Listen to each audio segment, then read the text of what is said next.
So today for our Crown Forum conversation, we're fortunate to be joined by William Jelani Cobb, the Ira A. Lippman Professor of Journalism for Columbia University's Graduate School of Journalism. Dr. Cobb is a staff writer for The New Yorker, writing on issues of race, politics, history, and culture. As a public thinker and historian, Professor Cobb is often seen sharing perspectives with televised media ranging from MSNBC to the Black News Channel to his correspondent-helmed Frontline episode, Policing the Police 2020. This all done with a literary eye and a set of well-drawn lived experiences. Notably, Dr. Cobb has served as professor of history and director of the Africana Studies Institute at the University of Connecticut, and has served as professor of history at Spelman College. A graduate of Howard University and Rutgers University, Dr. Cobb is author of several books and editor of The Essential Harold Crews, a reader, The Essential Kerner Commission Report, and most recently, The Matter of Black Lives, writing from The New Yorker. William Jelani Cobb, good brother, thank you for prioritizing time with us. We really appreciate it. Thank you, and thank you for your patience and working around my kind of crazy schedule. No, absolutely. It's a pleasure to do so. We talked a little bit before we started recording. You're so prolific and have your hands in so many pots. Why and how do you do it? How do you define yourself first? And then why do you do the work you do? You know, I think that I've always had a sense. So I grew up in Queens, New York. I was born in 1969. So I grew up in the 70s and 80s, which coincides with the crack era. And you know, what happened in New York City, what happened across the country in that time, you know, in terms of the escalating violence and, you know, the destruction of families and, you know, addiction and HIV/AIDS also being, you know, rampant. It was a very trying time period to come of age.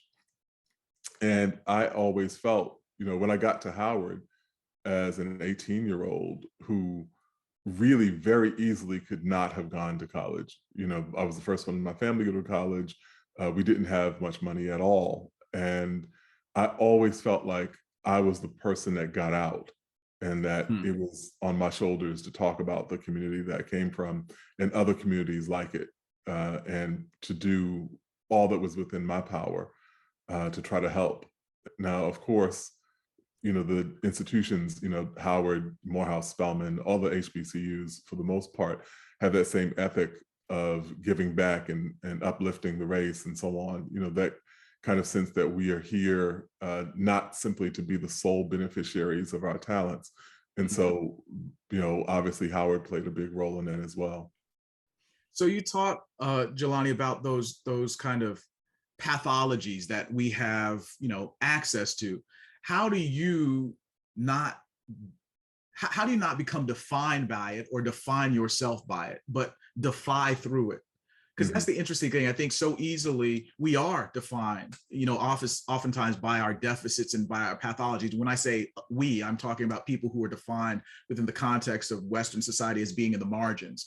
So how do you push through that? Is it from your family? Is it from Howard? Yeah, I mean, the thing that I think is apparent if you're around, you know, when people start talking about, you know, pathology, I tend to check out of the conversation because when you find people, what you find is that people have problems and some people are defined by those problems and some people are not. And those things correspond very neatly to who has power in the society and who has less power. And, you know, what I realized was that the people who were being talked about in this way were also people who taught me, you know, things that I needed to know about life, people who were regular parts of my community. You know, so this person might have had this problem, you know, with substance abuse, or they might have been doing this other thing that wasn't right. But at the same token, they were, you know, always encouraging me, you know, to, you know, as I said, my neighborhood, which I'm sure you've heard, like every Black person has heard this. If you have an older relative, you've heard this.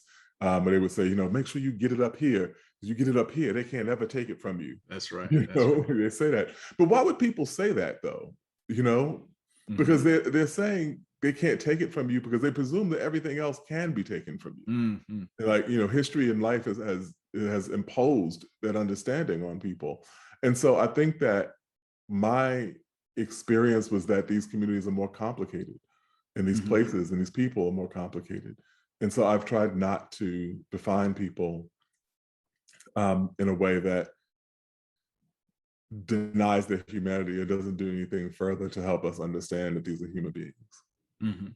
So what, that's helpful. And I'm thinking, what's the through line of your work? Because I keep saying that, you do so much. So I think of, you know, the Essential Harold Cruz, the Essential Kerner Commission report. You've, Mhm. written on hip hop, right? I remember this great piece, obviously, when Black Thought came on, was it Hot 97? I hope Oh I'm yeah. getting this right. Mhm, So mhm. when he's riffing and he's doing this epic freestyle, you actually, you're commenting on that. You have a bit of a starting point. We're going to get to the matter of Black lives. You wrote that piece in 2016, I believe, for the New Yorker called The Matter of Black Lives. What's the through line there where we go from Harold Cruz, most recently, as we're recording this, you're taking on, the vilification of Derek Bell and critical Mhm, race mhm, theory and, mhm. contextualizing that for us. What's the through line for you? I try to just follow my curiosity. And if there's any through line in my work, I think it has been attempting to humanize African Americans and defend the humanity of African Americans. To write about us with all the nuance and complexity that people from other communities have been written about with for ages, eons. And so, aside from that, I'm not sure that there's a kind of single line. Mhm. I'm also concerned about democracy. I'm fixated on the idea of democracy and its preservation and its extension to people who have traditionally been excluded from it. And so that might be a through line as well. But the stuff in hip hop, I just grew up loving hip hop. I grew up at a point in time where the genre was developing as I was developing as a young person.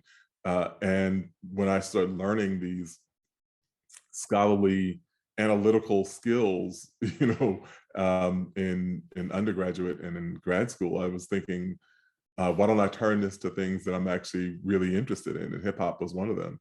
So that was part of it. But it has generally been my curiosity. Yeah, and I think it's important for folks to hear that, because you don't have to be placed in a box, as it were, beyond Mhm. the kind of curiosity and the blooming of one's mind. So I appreciate and respect that. That sounds that resonates with me.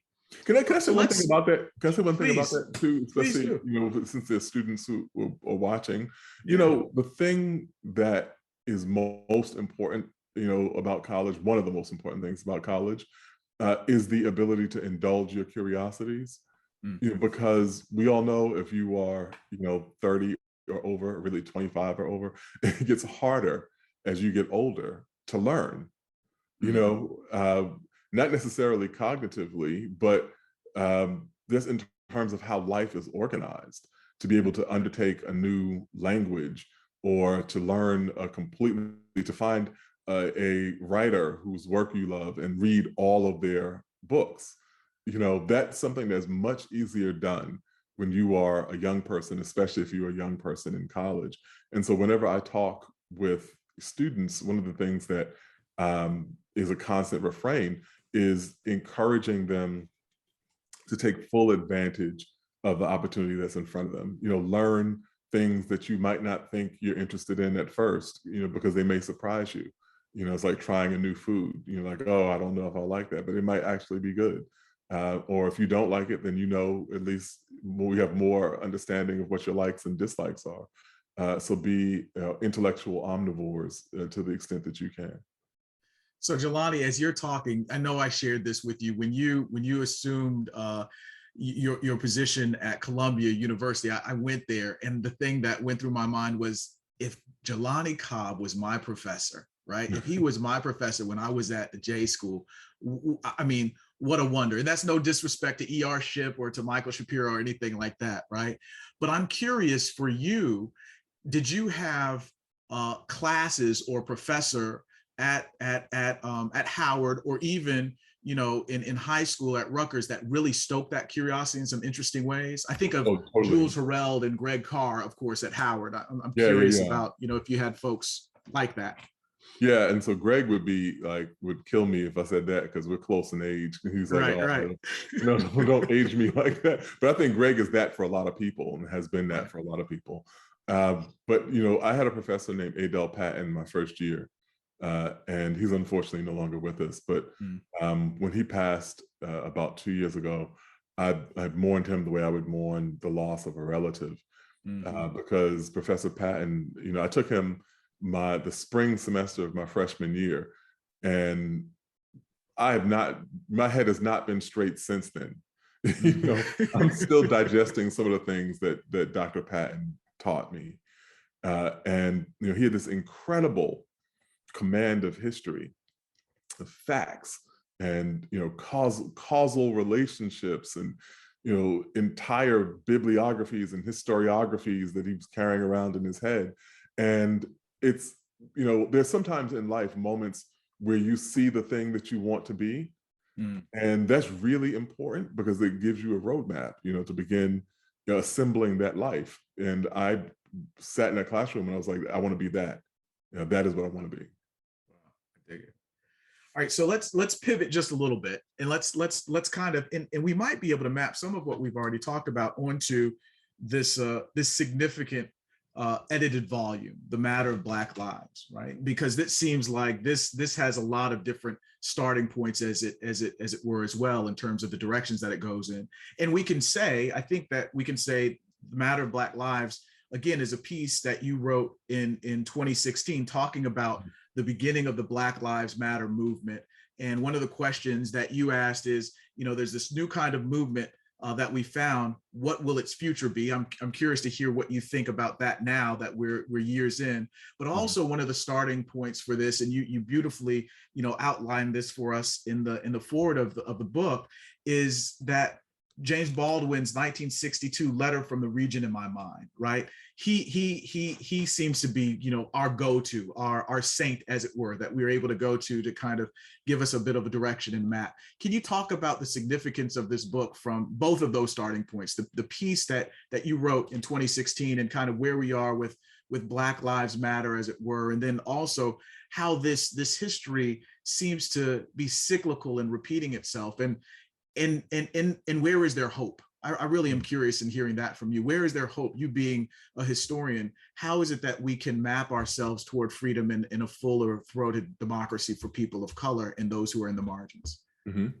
So about Baldwin, Letter from the Region in My Mind is the cornerstone piece of Fire Next Time. So a good deal of The Fire Next Time, which is probably his most well-known nonfiction book. And so a good piece of The Fire Next Time appeared in the New Yorker as Letter from the Region in My Mind. And in it, if you read that essay, Baldwin is talking about the systematic theft of hope from Black people. And what happens as people come of age in the hood. In his instance, he's talking about Harlem, but he could have been talking about Cleveland, he could have been talking about Memphis, he could have been talking about Detroit, LA, cities across the country. Yeah, because Black people were experiencing those same sorts of realities and those same sorts of stultifying conditions. And so he does this with an incredible force, and he doesn't mince words. He just says what the situation is, and then it culminates in his understanding of Elijah Muhammad, who at the time was the head of the Nation of Islam. And white people, the readership of the New Yorker was overwhelmingly white. They didn't understand who Elijah Muhammad was. They just thought he was this purveyor of hate. And I think Baldwin wanted people to understand how there was a linear connection, between what he saw growing up in the streets and coming of age in Harlem and what was happening, politically with the emergence of Malcolm X, the Nation of Islam, a much more radical edge of Black life. And so that letter is the first thing, in the book for a reason. We thought that so much, and it also, was the first time the New Yorker had published anything like that, and Baldwin really, for all the work on race and all the Black writers and white writers, for that matter, non-Black writers who have written about these themes in the pages of the New Yorker, are all descendants of that piece in some way. And so when I, in 2016, write a profile of Alicia Garza, who's one of the founders of the Black Lives Matter movement, I'm thinking about those same sorts of things. How do we get to this particular moment? And Baldwin was thinking about the Nation of Islam. I was thinking about Black Lives Matter. How had history delivered us to this place, and what might the future of that movement be? And so, yeah, all of those things kind of came together in my head. And the profile, the title of the profile, if I can tell you a quick story, we were sitting in the offices at the New Yorker, and the title is always the last thing, and it's always often one of the hardest things. And so, like, what are we going to call this piece? And I was like, oh, I don't know. What about this? What about that? That's too long. It doesn't work. That sucks. We was like going back and forth. And I was like, Black Lives Matter. And I was like, what if we called it the matter of Black lives? Mm-hmm. And everybody at the table was like, yes, which almost never happens in the New Yorker. It's always like, somebody's like, one person says yes, somebody else is like, I don't know, but everybody at the table was like, that's it. And then when we started putting together this collection last summer, we were looking at, what was going on and thinking about work in the New Yorker that could elucidate, some of the current events in the world. We decided to use the title of that piece as the title of the whole book. So in looking at the book and kind of, if we look at it as instruction or at least elucidation in some way, I want to go back to that question of hope, right? Or of the work we need to do to fully enfranchise. In 1865, after the ratification of the 13th Amendment, the abolitionist organizations began dissolving. And there's a great speech from Frederick Douglass where he says, let us wait to see what new skin this old snake takes on. Meaning that even with the emancipation and that kind of pinnacle moment of the demise of slavery, you still had to be mindful of how white supremacy would reassert itself. And, then, the other instance is that, a century later, in 1963, W.E.B. Du Bois dies on the eve of the March on Washington. Right. Mm-hmm. And after his death, his final message to the world, a telegram, is released. And in it, Du Bois, who, just as by way of context, he was 95 years old.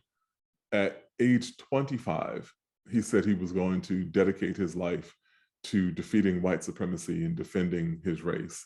Mm-hmm. He spent 7 decades doing that work, 7 decades. At age 95, he was still working and still fighting up until his death. And the letter that he released said, do not be discouraged because our struggle is an extended one. He said, always humanity will move on to higher heights.